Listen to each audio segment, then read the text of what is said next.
Nederland kan echt met jaloezie kijken naar de begroting van Aruba.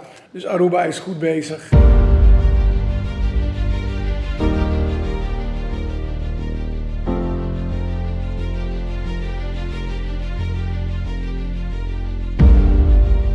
Onze klemtoon is nu begin met de opruiming van wat definitief opgeruimd moet worden.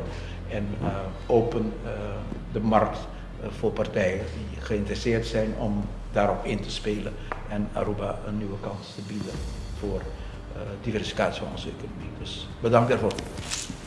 Okay. U maakt denk ik nog niet een eindkeuze, u maakt wel een belangrijke beginkeuze.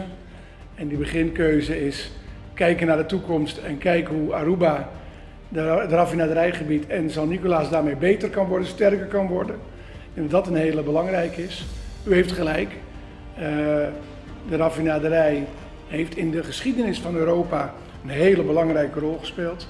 Heeft mede geholpen om Europa vrij te laten zijn. Dus vanuit dat perspectief is het al belangrijk. Bovendien was de raffinaderij ook belangrijk binnen het Koninkrijk.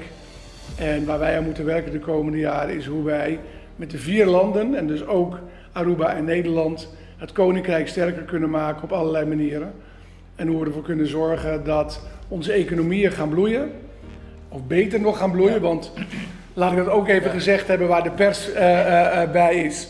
Nederland kan echt met jaloezie kijken naar de begroting van Aruba, waarbij de staatsschuld daalt.